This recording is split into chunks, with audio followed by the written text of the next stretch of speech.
তো আজকে আমাকে বানাতে হবে 4টে দরজা, সেই জন্য সকাল সকাল ঝটপট কাজে লেগে গিয়ে, কেননা 4টে দরজা বানাতে অনেকটা টাইম লাগবে। আর একটা বিষয় যে আজকে আমাকে দরজাগুলো লাগাতে হবে না, সেই জন্য আমি একটু রেস্ট নিচ্ছি আর কাজ করছি। কী করবো বলে আজকে দরজাগুলো যখন লাগাইতে হবে না, তখন একটু আস্তে আস্তেই কাজটা করি। তো ফাইনালি ফ্রেমগুলো বানানো কমপ্লিট। চলো এবার বক্সের কাজে লেগে যায়। তো বক্সগুলো আমি গোডাউন থেকে বার করে নিয়ে চলে এসেছি। এবার বক্সগুলো কাটতে হলে গিয়েছি। চলো 4টেরই বক্স কেটে নেওয়া হোক, তারপর তোমাদেরকে দেখাচ্ছি।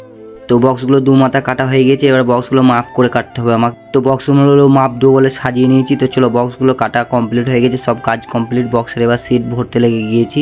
তো এই দরজাগুলো একই কালারের হবে, কারণ এটা সরকারি কাজের দরজা, সেই জন্য একই কালার সবগুলোই। তো চলো একটা দরজা ফাইনালি আটা লাগিয়ে কমপ্লিট করা হয়ে গিয়েছে।